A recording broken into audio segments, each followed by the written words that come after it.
حضرت ابو بصیر رضی اللہ تعالیٰ عنہ جب حضور مکہ سے مدینہ تشریف لے آئے تو حدیبیہ کی جنگ ہوئی، تو وہاں جب صلح ہوئی تو آقا کریم صلی اللہ تعالی علیہ وسلم نے جب لکھا ہوا تو یہ بات اس کے اندر لکھی گئی، کافروں نے لکھوائی کہ اگر کوئی مسلمان مکے چلا گیا ہم واپس نہیں کریں گے، اگر مکے سے مدینے چلا گیا آپ کے پاس کوئی آپ کا آدمی کلمہ پڑھنے والا دکھ دردوں کا ستایا ہوا، آپ اس کو واپس کریں گے؟ حضور نے فرمایا ٹھیک۔ اب اس شرط کو سمجھیں، مدینے والے مکہ آئے تو مکہ والوں نے کہا ہم واپس نہیں کریں گے، اگر مکہ کے اندر کوئی مسلمان دکھ تکلیفوں سے تڑپا ہوا ہے اگر وہ بھاگ کر مدینے آپ کے پاس پہنچ گیا تو آپ واپس کریں گے؟ حضور نے فرمایا ٹھیک ہے۔ اسی پر دستخط ہو۔ تھوڑے دن ہی گزرے، حضور کا یہ صحابی حضرت ابو بصیر رضی اللہ تعالیٰ عنہ، اس نے جب کلمہ پڑھا تو اس کے گھر والوں نے اس کو زنجیروں سے جکڑ کر نا کمرے کے اندر بند کر دیا، طرح طرح کی تکلیفیں دینے لگے، گھر والے، باپ،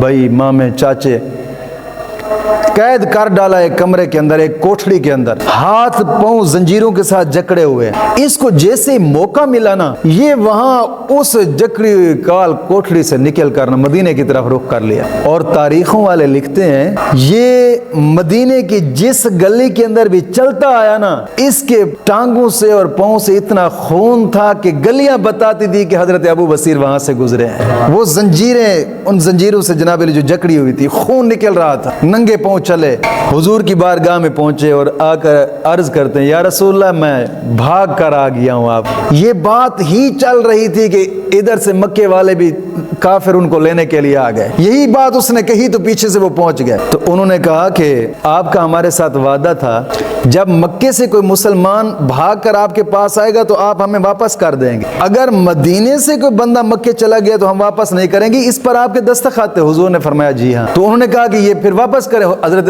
ابو بصیر رضی اللہ تعالیٰ عنہ سے حضور نے فرمایا کہ ابو بصیر تو چلا جائے ان کے۔ انہوں نے حضرت ابو بصیر رضی اللہ تعالیٰ عنہ کو پکڑا، چلے۔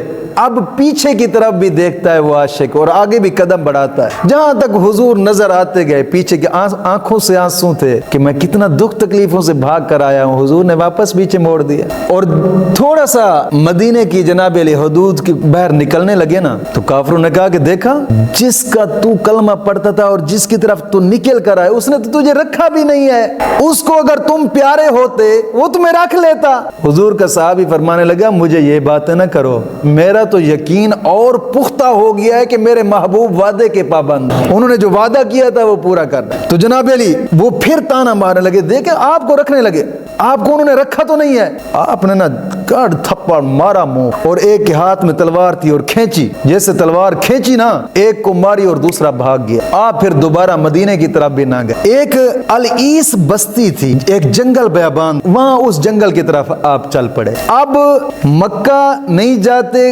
تو کافر ظلم کریں گے، مدینے کی طرف نہیں جاتے تو حضور واپس بھیج دیں گے، اگر مدینے کی طرف گئے حضور کا معاہدہ ہوا تھا۔ اب اس بستی کے اندر ٹھکانہ بنا لیا، اس جنگل کے اندر دن کے وقت درخت کے پتے کھا کر گزارا کرنا، اور جاتے وقت جب وہ واپس لے کر آ رہے تھے نا تو حضور نے ایک بات کہی تھی، کہا تھا کہ ابو بصیر ان قریب میں تمہیں بلا لوں۔ اب اس بلاوے کا خیال ذہن میں تھا کہ حضور نے یہ وعدہ پورا فرما دیا، وہ بھی وعدہ حضور پورا فرمائیں گے، بلائیں گے ہمیں۔ یہ صحابی اس العیس بستی جو تھی جنگل تھا اس کے اندر رہنے لگے، اور پھر نہ مدینے گئے نہ مکے گئے، وہاں رہنے لگے، پتے کھا کر گزر اوقات کر لیتے تھے۔ اب مکے سے جو بھی مسلمان ستایا جاتا تھا نا، جس کو بھی ستایا جاتا تھا وہی مکے سے بھاگ کر نہ اب مدینے نہ آتا، اس بستی میں چلا جاتا۔ بھئی مدینے جاتے تو حضور واپس بھیج دیں گے، حضور کا معاہدہ ہوا ہے، لہٰذا جہاں ہمارا یار ہے نا وہاں پہ ہی ہم جمع ہو، چلو اور کچھ نہ صحیح اکٹھے بیٹھ کر حضور کا تذکرہ تو کر لیں گے، یار کی باتیں تو چلتی رہیں گی، یہاں کون ہے ہمارا سننے والا؟ وہاں اس نامی جنگل کے اندر جمع ہوتے جو بھی ستایا جاتا مکہ والوں سے وہ وہاں سے بھاگ کر اس جنگل کے اندر 300 صحابی جمع ہو گیا اس جنگل۔ اب ایک راستہ تھا جو کافر تجارت کرنے کے لیے جاتے نا، جہاں بھی جاتے تھے تو وہ اس نامی جنگل کے ساتھ ہی وہ راستہ گزرتا تھا۔ جب یہ 300 جمع ہو گیا تو ظاہری بات ہے کہ کافر کا مال اس سے لے کر کھانا مال غنیمت ہے مسلمان کے لیے. انہوں نے کہا مال غنیمت تو ہے ان سے مال چھیننا. اب 300 صحابی جمع ہو گیا.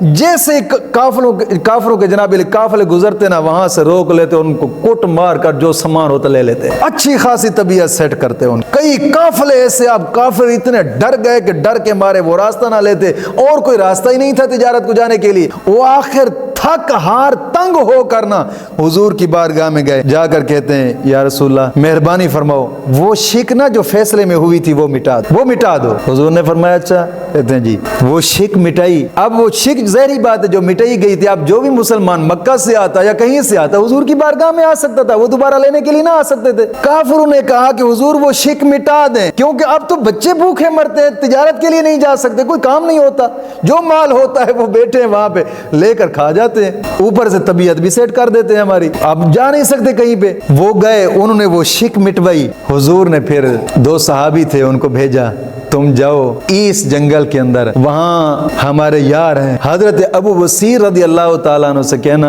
حضور نے فرمایا کہ آج وہ وقت آیا ہے تیرا. یہ یاد رکھیے گا کہ اس وقت حضرت ابو بصیر رضی اللہ تعالیٰ عنہ بوڑھے ہو چکے تھے, اور ظاہری بات ہے درختوں کے پتے کھا کر گزر اوقات کرنا, پہلا جو وقت ان کا گزرا ہے کچھ دن, بالکل کمزور ہو چکے تھے, اٹھ نہیں سکتے تھے. اور جب جناب علی یہ رکا پہنچا نا کہ آپ آ جائیں حضرت ابو بصیر کے پاس, تو آپ نے مٹھیاں ایسے بند کی اور کھڑے ہو گئے, کہا کہ یار آج بلاوا آ گیا حضور کے پاس جانے. اب وہاں سے چلے سارے صحابہ جو 300 صحابی وہاں پہ جمع تھے, گئے آقا کریم صلی اللہ علیہ وسلم کی بارگاہ میں, اور پھر رج کے جناب علی انہوں نے حضور کی زیارت کی اور اپنی باتیں سنائی, حال حوال سنائے. جو جنگل بات کرنے کا مقصد یہ ہوتا ہے کہ آقا کریم صلی اللہ تعالی علیہ وسلم کا پیار, محبت, عشق جس بھی مسلمان کے دل میں بیٹھ جائے نا, وہ پھر کسی اور چیز کو گوارا نہیں کرتا.